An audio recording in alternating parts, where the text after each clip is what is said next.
Hello बच्चों, कैसे हो आप लोग। तो आज मैं आप लोगों के लिए बेटा एक बहुत ही अच्छा टॉपिक लेकर आया हूं जो हर सीए फाउंडेशन के स्टूडेंट के लिए बहुत जरूरी है। जिस दिन आपका एग्जाम होगा, क्वेश्चन पेपर आपके सामने होगा। जैसे ही क्वेश्चन पेपर आपके सामने आएगा, उससे 1-2 मिनट पहले आपके दिल में धक धक हो रही होगी, यार कैसे क्वेश्चन आएंगे, किस तरीके से मुझे क्वेश्चन को अटेम्प्ट करना है। बेटा घबराना नहीं, मैंने आपको पहले भी बताया, बिल्कुल घबराना नहीं। आप लोग सब कुछ जानते हो, 5 के 5 एक्ट आपके उंगलियों पे है, आपको हर एक चीज पता है। बस आपके मन में एक घबराहट है कि सर पेपर को, एग्जाम को वहां पर जाके लिखे कैसे। जो हमारे मन के अंदर सारे प्रोविजंस हैं, उन प्रोविजंस को वहां पर उतारे कैसे। तो आज आपके लिए जो वीडियो है प्रेजेंटमेंट, यहां पर मैं आपको सिखाने वाला हूं। कुछ पॉइंट्स हैं, कुछ बातें हैं जो आपको याद रखनी है जब भी आप पेपर लिख रहे हो लॉ का। ठीक है बेटे।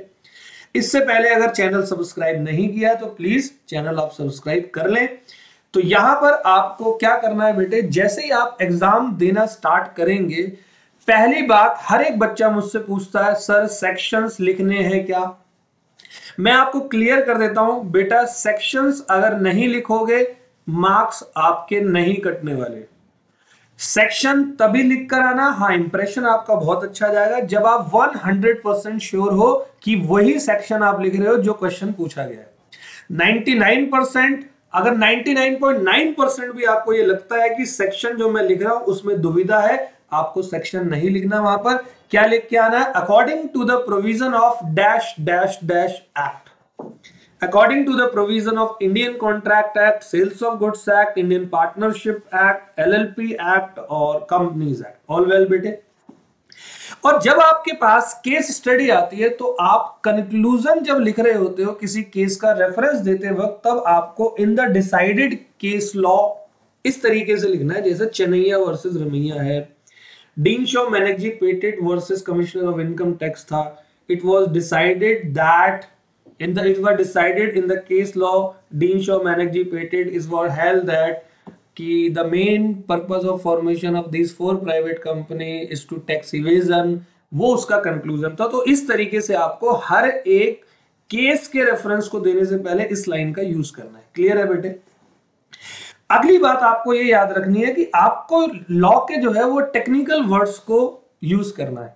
जैसे जनरल, अभी आपकी उम्र 18 साल 19 साल 20 साल के आसपास है और जनरल लाइफ में आप लोग बहुत नॉर्मल वर्ड्स को सुनते हुए आए हो, इसीलिए आपके माइंड की डिक्शनरी के अंदर वही वाले शब्द बैठे हुए हैं और एग्जाम लिखते वक्त धड़ाक से वही वाले शब्द आ जाते हैं। लॉ के शब्द आते नहीं है, क्योंकि 3-4 महीने हुए लॉ पढ़ते हुए, 5 महीने हुए लॉ पढ़ते हुए।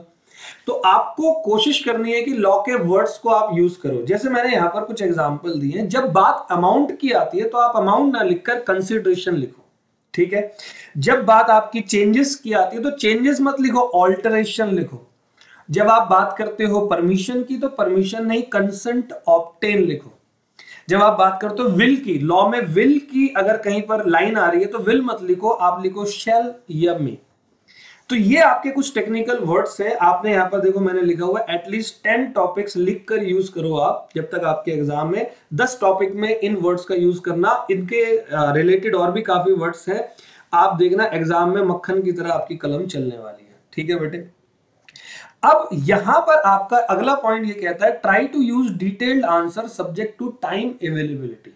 बेटा कई बच्चे क्या करते हैं, टू द पॉइंट काम करते हैं कि according to the provision of act this act होगा या नहीं होगा, मतलब सीधा वो जजमेंट सुना के आ जाते हैं बच्चे, डायरेक्ट आंसर देकर आते हैं। टू द पॉइंट लिखना है, लेकिन इतना भी टू द पॉइंट नहीं लिखना कि बिल्कुल डायरेक्टली हो जाए। आपको डिटेल्ड आंसर लिखना है, बशर्ते, अब कंडीशन क्या है डिटेल आंसर की, आप अपने टाइम की अवेलेबिलिटी को बिल्कुल चेक कर लेना। तो यहां मैंने एक फंडा निकाला है, जितने मार्क्स का क्वेश्चन होगा उससे 1.5 टाइम्स ज्यादा, मैक्सिमम टाइम उस आंसर को आपको 1.5 टाइम देना है। मतलब अगर 6 मार्क्स का क्वेश्चन है तो 9 मिनट उस क्वेश्चन को आपको देकर आने।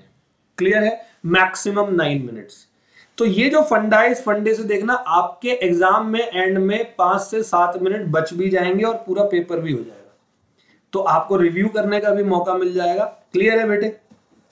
एक लास्ट आपका यहां पर टॉपिक ये कहता है कि सर केस स्टडी को आंसर आप लोग हम लोग कैसे करें।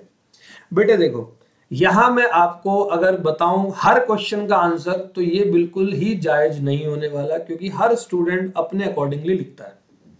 लेकिन कुछ फंडे हैं, कुछ बेसिक फंडे हैं, आपको उन बेसिक फंडे को फुलफिल करना है। जैसे मैंने यहां पर बताया है, अगर केस स्टडी आती है तो सबसे पहले आपको प्रोविजन ऑफ द एक्ट लिखना है, जो रेलेवेंट प्रोविजन है। मैंने रेगुलर क्लास में बताया था, लीगल बेस लिखते हैं केस का आंसर, दूसरा फैक्ट एंड एनालिसिस, और तीसरा देना है आपको कंक्लूजन।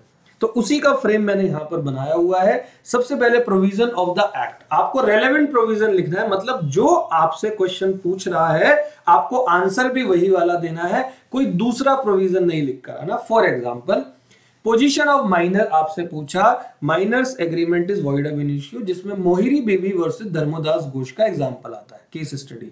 तो वहां आपको माइनर के दूसरे पॉइंट नहीं लिख के आने। Minor's agreement cannot be ratified. The guardian of minor will not be liable for the activity done by the minor. Minor can plead minority. तो ये सारी चीजें आपको नहीं लिखनी है, मात्र जो पूछा है वो रेलेवेंट चीज। क्लियर है बेटे, पहला पॉइंट। दूसरा, आपकी केस स्टडी अगर है कुछ, तो मैंने यहां पर क्या बोला, केस स्टडी कौन सी है, मोहिरी बीवी वर्सेस धर्मदास घोष। तो वो केस स्टडी आपको वहां पर प्रोविजन के साथ में लिख कर आनी है। ठीक है, दो बात हो गई।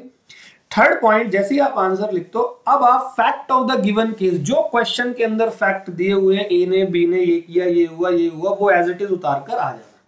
क्लियर है बेटे। और जैसे ही आपने फैक्ट को उतारा, आपके फैक्ट और ऊपर लिखे हुए प्रोविजन को आपको मर्ज करना है। क्या करना है, merge law with the fact, law को फैक्ट के साथ मर्ज करो, फाइनली आप कंक्लूजन दो। आपका एग्जामिनर आपको नंबर देगा, वो भी अच्छे वाले। बात को समझ में आ रही है।